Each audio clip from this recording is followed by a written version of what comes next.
Alhamdulillahi wa kafa wassalatan wassalaman ala nabiyil mustafa wa ala alihi wa sahbihi ahli sidqi wal wafa. Allahumma la sahla illa ma ja'altahu sahla wa anta taj'alul hazna idza syi'ta sahla. Amma ba'd. Para santriwan yang dimuliakan Allah, alhamdulillah di sore hari ini kita diberi kehormatan oleh Allah Subhanahu wa Ta'ala dengan datangnya di tengah-tengah kita beliau Al-Mukarram Syekh Abu Bassam Umar Mitah hafizahullahu ta'ala wa ra'ah wa nafa'allahu bi'ulumihi al-islam wal muslimin wa rafa'allahu qadrahu wa mata'ahu bisihhati wal afiyah. Jadi ini memang agenda yang tidak terencana tapi alhamdulillah terlaksana. Ya, karena beliau dari kemarin memenuhi undangan dari Mahat Ishkarima untuk puncak acara tadi siang, yaitu ada wisuda hufat, dan kemudian di sore harinya ada waktu longgar. Ya, ceritanya ini beliau kami culik begitu istilah tadi ya, pembicaraan di jalan.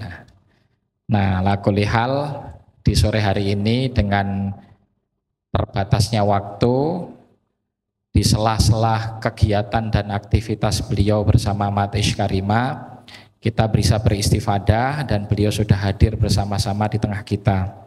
Ustadz, ini anak-anak kita, Ustadz Ma'had Salman Al-Farisi. Jadi mereka ini santri setingkat SMP dan SMA. Meskipun ada juga sebagian dari tulab Ma'had Al-Jawi, muridnya Syekh Labib yang turun. Sebetulnya tadi sudah pada turun, jadi mereka sudah kadung naik, baru ada kabar kalau antum mau hadir ke sini, dan ba'da maghrib mereka juga ada hissah sama Syekh. Maka memang sebagian dari mereka atau kebanyakannya udzur dan izin untuk tidak turun. Nah, jadi mayoritas yang di sini tulab Ma'had Salman ada sekitar 130 Ustaz ya. Berapa Ustaz? 100 yang sekarang ini, karena santri barunya belum datang, sekitar 140 santri dari tingkat SMP sampai tingkat SMA. Jadi kami mohon petuahnya Ustadz, mohon arahan taujihnya kepada anak-anak kita ini, khususnya mereka banyak menghadapi problematika dan dilematika tentang masa depan, itu juga banyak, juga keistiqomahan menuntut ilmu, termasuk mungkin boleh juga digambarkan tentang tugas mereka di dakwah di masa yang akan datang, Ustaz. Maka untuk waktu dan tempat kami persilahkan kepada Ustaz Umar Mitah, falyatafadhal masykuran ma'jura. Bismillahirrahmanirrahim. Kalau yang tadi disampaikan sama Ustadz tentang seluruh problematika anak remaja, tugasnya dan bagaimana menatap masa depan, kelihatannya bukan saya yang menyampaikan, tapi beliau saja nanti yang menyampaikan. Karena menyampaikan materi itu dibutuhkan waktu minimal 1 pekan supaya kalian betul-betul memahami. Adapun saya, konteksnya diculik saya ini. Sebenarnya Ustadz ini tidak memberikan contoh yang baik karena menculik orang. Tapi semoga Ustadz ini diampuni dosa-dosanya oleh Allah. Enggak, itu bercanda. Saya mencintai dua Ustadz ini betul-betul karena Allah, dan betapa beruntungnya kalian. Kalian mengenal Ustadz yang solih, karena pada dasarnya yang kalian butuhkan pada kehidupan bukan hanya orang yang pintar mengasah otak kalian, tapi kalian juga membutuhkan orang yang mukhlisnya supaya bisa menyentuh hati kalian. Kita hidup itu bukan hanya otak yang berjalan, tetapi hati yang senantiasa juga merasakan di dalam kehidupan. Tidak ada yang bisa menyentuh hati kecuali orang yang ikhlas. Dan tidak ada yang bisa mengasah otak kita kecuali orang yang pintar. Dua-duanya kita perlukan, dan insya Allah dua-duanya ada pada ustadz-ustadz di Salman Al-Farisi. Amin insya Allah. Assalamualaikum warahmatullahi wabarakatuh. Innal hamdalillah wassalatu wassalamu ala Rasulillah wa ala alihi wa sahbihi wa man tabi'ahum bi ihsan ila yaumil qiyamah. Seluruh adik-adikku, seluruh anak-anakku yang semoga Allah rahmati. Kita tentunya paham betul bahwasanya perjalanan kita ketika mencari ilmu itu bukan perjalanan yang singkat, tapi merupakan perjalanan yang panjang, lagi terjal. Kalian akan menemukan pada kehidupan kita itu bukan hanya jalan yang mulus. Kalau kalian hari ini di pondok, masalah kalian biasanya terletak pada antrian kamar mandi, antrian makan, dan terlambatnya kalian ke masjid. Itu masalah kalian itu hanyalah seujung kuku di antara berbagai macam ujian yang kalian pasti jumpai nanti ketika kalian sudah keluar dari pondok. Jalan yang ada di depan kita itu bukan jalan yang lurus layaknya jalan tol. Jalan itu kadang berbelok, jalan itu kadang terjal, jalan itu kadang rusak. Mau tidak mau itu merupakan sebuah konsekuensi yang harus dihadapi. Makanya semoga kalian selalu mengambil semangat di dalam kebaikan kalian.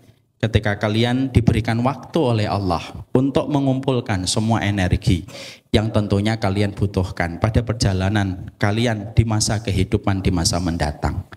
Maka inilah salah satu hal yang menjadikan kalian harus betul-betul memahami.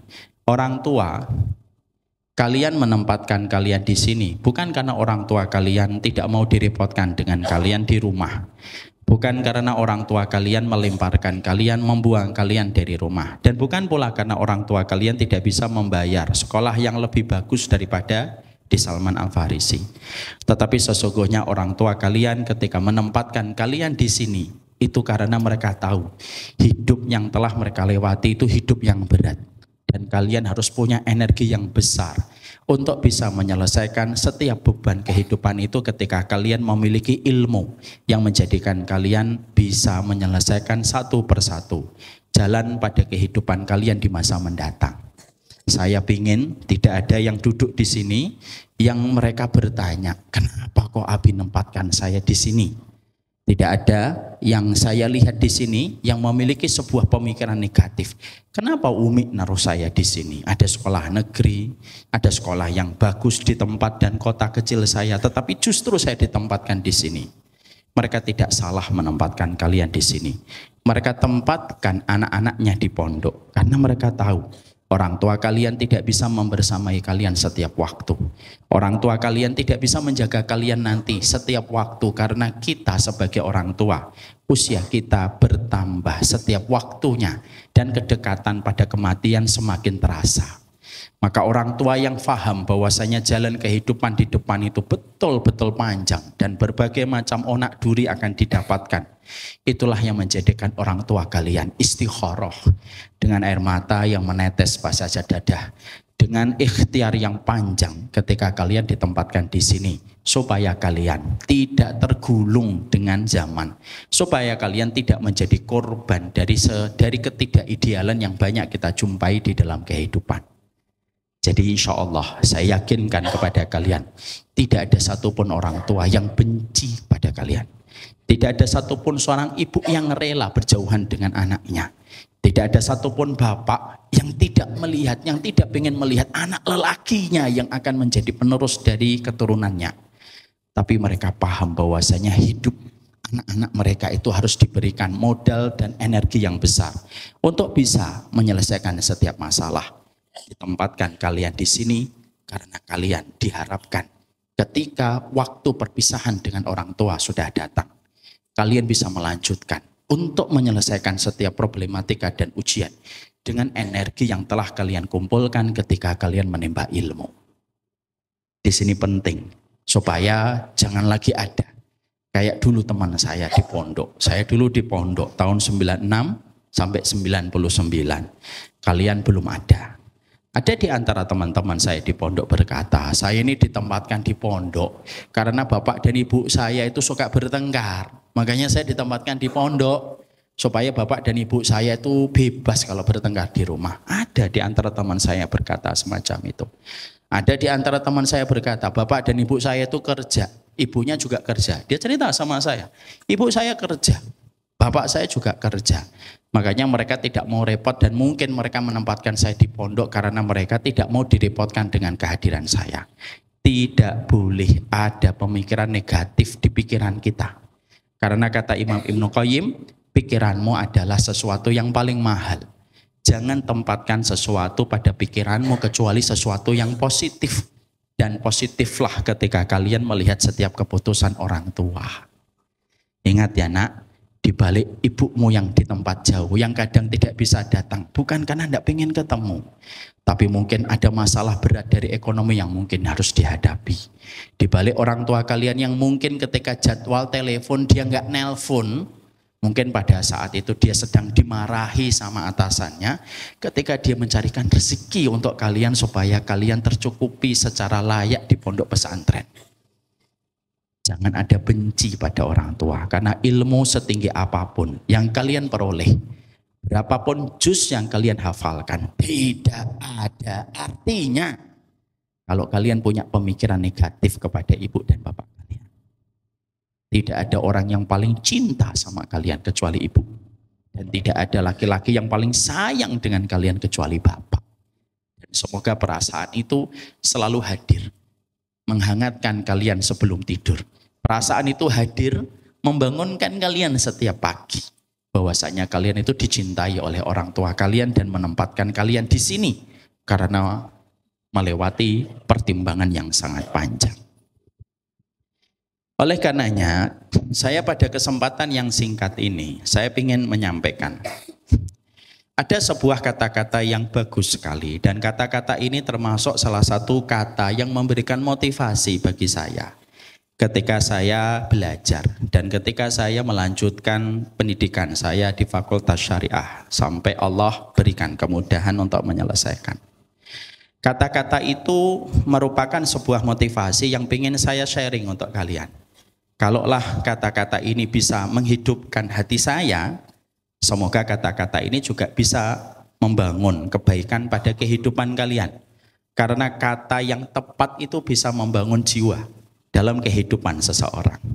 Kita ini harus paham ya, kekuatan kata ketika diucapkan oleh orang yang ikhlas, itu nembus pada hati setiap orang yang merenungkan kalimat dan kata itu. Apa kalimat yang ingin saya sampaikan? Ada sebuah kata yang pernah saya baca di salah satu kitab yang menjelaskan tentang adab seorang murid di dalam proses mereka belajar. Ada kata-kata yang bagus. Mangkanat bidayatuhu muhriqah, kanat nihayatuhu musyrikah.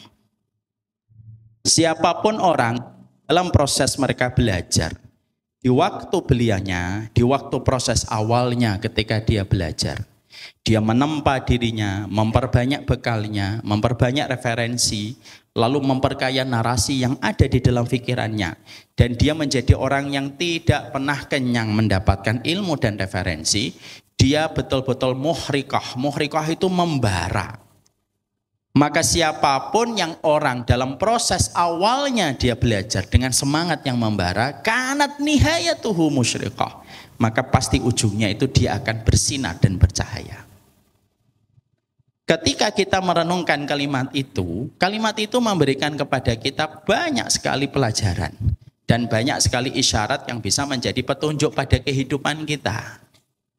Bahwasanya proses kita di dalam belajar itu harus memiliki sebuah atmosfer, harus memiliki sebuah semangat yang di dalam pikiran kita harus kita miliki pada proses ketika kita belajar. Maka ketika kita ingin membangun bagaimana kita pada apa yang sedang kita lakukan, pada aktivitas dan kegiatan yang sering kita kerjakan di masa-masa hari ini sampai nanti di masa beberapa tahun mendatang, bagaimana caranya supaya kita muhriqah, supaya kita bisa mendapatkan ujung manis pada proses akhirnya kita akan menjadi musyriqah, yaitu bersinar akhir kehidupan kita. Maka sesungguhnya membangun diri pada setiap penuntut ilmu supaya mereka memiliki sebuah sifat muhriqah, membara dalam proses belajarnya. Itu ada banyak hal yang harus diperhatikan dan harus menjadi sebuah perenungan pada kehidupan kita sebagai thalibul ilmi.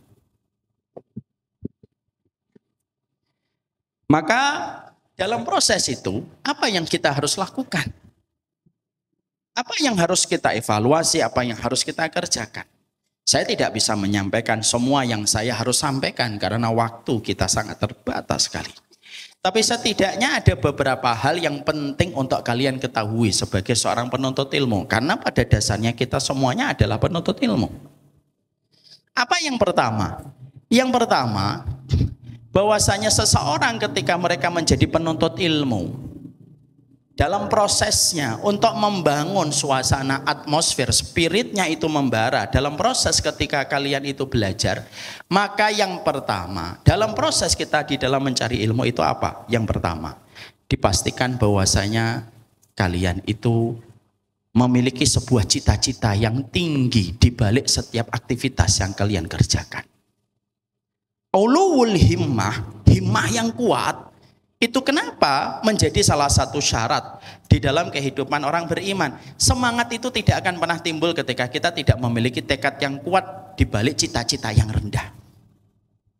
Makanya ketika saya melihat kalian di sini, mungkin kalian tempatnya di Tawangmangu, jauh dari pusat peradaban. Tapi berapa banyak orang yang tumbuh dari tempat jauh Karmayan, tapi justru menggoncangkan dunia. Makanya pertama yang harus kita lakukan itu apa? Tanamkan kepada diri kalian bahwasanya proses kalian di dalam belajar mungkin tampaknya sederhana, mungkin tampaknya tidak dipandang menjadi sesuatu yang urgen dan penting bagi sebagian orang yang belum mengetahui ilmu syar'i ketika kalian belajar.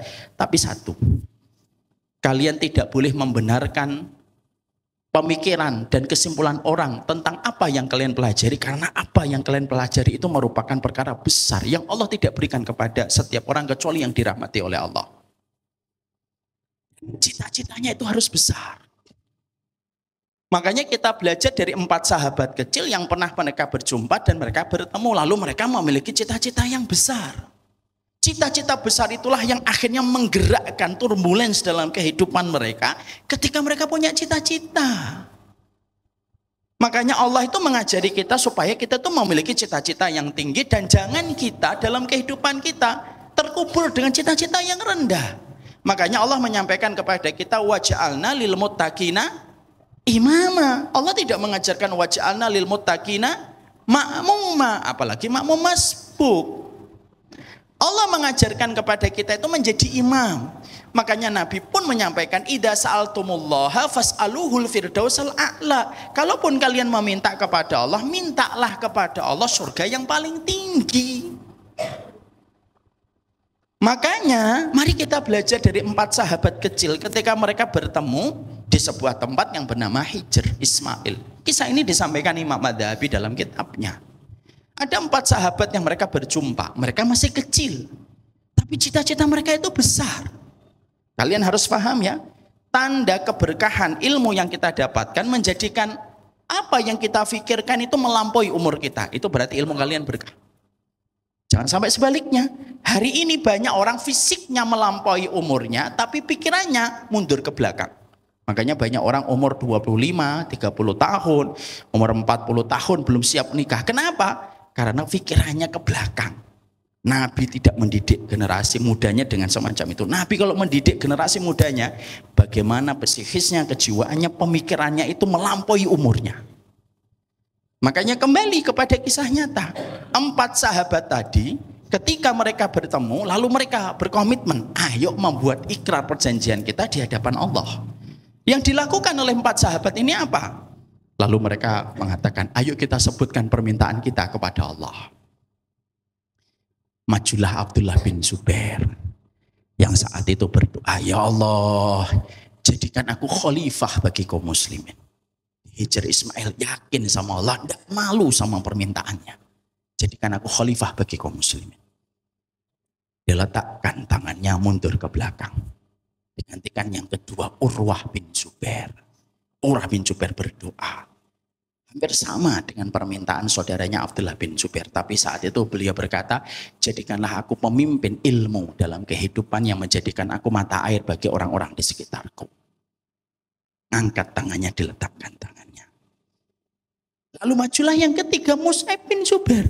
Mus'ab bin Zubair ini lalu berdoa. Permintaannya 2, nggak mau 1 dia. Permintaannya apa? Ya Allah, jadikan aku pemimpin di Irak. Dan jadikan aku mampu menikahi 2 wanita yang solihah lagi cantik dan memiliki nasab yang baik. Kalau masalah ini saya nggak tahu ya apakah nanti kalian mau doa ini atau tidak. Tapi kita dapatkan itu dari Mus'ab bin Jubair. Saya ingin menikahi 2 wanita. Yang satu Aisyah binti Thalhah, yang kedua Sukainah. Lalu setelah itu dia menurunkan tangannya. Lalu majulah Abdullah bin Umar. Lalu Abdullah bin Umar itu berdoa. Apa doanya Abdullah bin Umar? Ya Allah, semoga engkau ampuni dosa-dosaku. Dia mewarisi sifat tawadhu dari bapaknya, Umar bin Khattab radhiyallahu anhu. Hari berganti pekan, pekan berganti bulan, bulan berganti purnama. Apa yang Allah berikan kepada 4 sahabat kecil yang ikrar di depan Hijr Ismail. Allah berikan Abdullah bin Jubair jadi khalifah bagi kaum muslimin. Allah jadikan Urwah bin Zubair jadi ulama. Beliau belajar dari Ibunda Aisyah. Dan beliau menjadi sumber ilmu dalam masalah hadis. Allah jadikan Mus'ab bin Jubair menikahi 2 wanita yang dia sebutkan di hadapan Allah. Allah bayar cash dan kontan. Dan Allah jadikan beliau pemimpin di Irak. Lalu berkatalah Imam Ad-Dhahabi, karena aku melihat dalam kisah biografi mereka, 3-tiganya dikabulkan. Aku husnudzon. Abdullah bin Umar pun dikabulkan doanya oleh Allah, diampuni dosanya. Ini yang Allah ajarkan lewat biografi kehidupan orang yang salih. Ini yang menjadikan pertama, kalian itu tidak boleh ada yang merendahkan pikiran kalian dan kalian pun tidak boleh merendahkan pikiran kalian. Cita-cita yang kalian miliki itu harus cita-cita yang besar, melampaui umur kalian. Karena tanda berkahnya ilmu itu ketika pikiran kalian itu melampaui umur kalian. Kalian boleh tinggal di Ma'had Salman, jauh dari peradaban. Tapi kalian itu pikirannya melesat ke pusat peradaban. Maka pertama kali yang harus dimiliki itu apa? Miliki buku rahasia yang hanya kalian boleh membukanya. Tulis kalimat tersebut, mintalah kepada Allah, berhusnudzonlah kepada apa yang kalian pikirkan terhadap apa yang kalian inginkan. Karena takdir kalian berjalan dengan apa yang kalian sering pikirkan dalam kehidupan. Dan insya Allah itu akan menjadi sebuah kebaikan. Makanya tidak boleh kalau kita itu memiliki sebuah cita-cita yang rendah. Karena itu tidak sesuai dengan apa yang dulu dicita-citakan para ulama salaf. Cita-cita mereka besar. Cita-cita mereka tinggi. Walaupun terkadang mereka mendapatkan bulian, mereka tetap mampu menyelesaikan setiap bulian itu. Makanya kalau kita lihat para ulama itu juga tidak selamat dari bulian ketika mereka sedang meraih cita-citanya. Oh masa Ustadz? Iya. Banyak ulama itu justru jadi ulama besar itu ya karena bulian. Contoh Abu Ja'far at-Tahawi. Abu Ja'far at-Tahawi itu ulama besar. Tapi tahukah kalian Abu Ja'far at-Tahawi ketika punya cita-cita jadi ulama besar, apalah daya ketika di masa muda beliau itu tidak banyak hafal. Tapi beliau pengen jadi ulama besar. Lalu Abu Ja'far at-Tahawi punya paman namanya Muzanni rahimahullahu ta'ala. Lalu Muzanni ini sudah sabar, tapi Abu Ja'far ini memang prosesnya agak lambat ketika beliau belajar. Lalu pamannya itu berkata, aduh orang semacam dirimu susah jadi ulama di masa mendatang. Coba kalimat itu. Kalimat itu diubah gelombangnya oleh Abu Ja'far at-Tahawi yang masih muda. Bukan kalimat yang akhirnya menghancurkan tekadnya, menghancurkan cita-citanya, enggak. Kalimat itu diubah oleh Abu Ja'far at-Tahawi menjadi gelombang yang memberikan semangat kepada dia. Dan tahukah kita, Abu Ja'far at-Tahawi menepati cita-citanya. Beliau menjadi ulama besar, bahkan namanya lebih besar dari nama Imam Muzani rahimahullah ta'ala. Makanya beliau sampai pernah berkelakar, kalau pamanku hidup lalu melihat pencapaian ilmu yang aku dapatkan, lalu Allah berikan kepadaku anugerah menjadi ulama, mungkin pamanku harus membayar kafarah karena dia pernah bersumpah kalau aku tidak bisa jadi ulama. Jadi kalau orang itu sudah besar dalam pikirannya, maka bulian pun akan dirubah menjadi sesuatu yang betul-betul membangun kepadanya, menjadi bana dia, menjadi pembangun dan tidak menjadi hadamah dari penghancur dari apa yang ada dalam hidupnya. Imam Ad-Dhahabi itu kalau kalian perhatikan jadi ulama itu ya gara-gara dikomentari. Gara-gara dia dikomentari salah satu gurunya, saya lupa gurunya, ketika tulisannya kayak ulama. Lalu ada yang berkata, tulisanmu kayak ulama. Dari perkataan ketika dikomentari bahwasanya dia kayak ulama tulisannya karena saking jeleknya, kan gitu. Biasanya kalau kita dulu, kalau saya masih kecil, bully-bulian sama beliau Ustaz ini. Biasanya kalau komentarnya kita waktu SD itu apa? Tulisanmu jelek amat kayak dokter. Tapi gara-gara Imam Adz-Dzahabi dikomentari tulisanmu kayak ulama, Imam Adz-Dzahabi itu betul-betul jadi ulama. Ini bukan berarti setelah ini kalian minta tolong bully saya Ustadz, nggak usah. Tapi kalian itu harus betul-betul paham kenapa para ulama mampu menyelesaikan satu persatu. Ketika mereka punya cita-cita, mereka fokus kepada cita-cita itu, mereka konsentrasi kepada cita-cita itu. Bahkan ketika bulian itu datang, mereka mampu selesaikan bulian itu satu persatu. Dan bulian itu tidak menguburkan mereka, tapi justru melejitkan potensi mereka. Karena orang yang punya cita-cita harus jujur dengan cita-citanya. Dan kalau orang itu sudah jujur dengan cita-citanya, maka dia tidak akan pernah ngasih diskon dan rukhsah sampai cita-citanya itu tercapai. Kalian masing-masing pasti punya cita-cita. Saya tidak berhak untuk menghakimi cita-cita kalian. Tapi yang jelas kalau kalian punya cita-cita yang tinggi, tulis itu. Tempel itu di lemari kalian. Setiap buka lemari kelihatan. Setiap buka lemari kelihatan. Setiap buka lemari kelihatan. Lama-lama akan masuk ke inception, bawah alam pikiran kalian. Dan Allah memberikan algoritma kehidupan kita terkadang sesuai dengan prasangka dan pemikiran kita tiap harinya.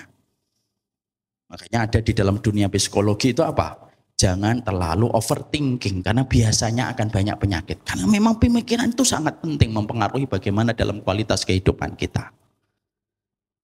Ini yang menjadikan kalian harus paham tentang ini. Makanya ketika dalam usaha kalian ikhtiar ini, maka pastikan bahwasanya kalian telah menggantungkan apa yang kalian inginkan. Jangan pernah malu. Jangan pernah sungkan. Biarlah orang hari ini menertawakan cita-cita kalian. Tapi satu waktu mereka yang akan melihat cita-cita yang kalian wujudkan, mereka memberikan respek ketika apa yang menjadi akhir perjalanan kalian itu musyrikah, bercahaya.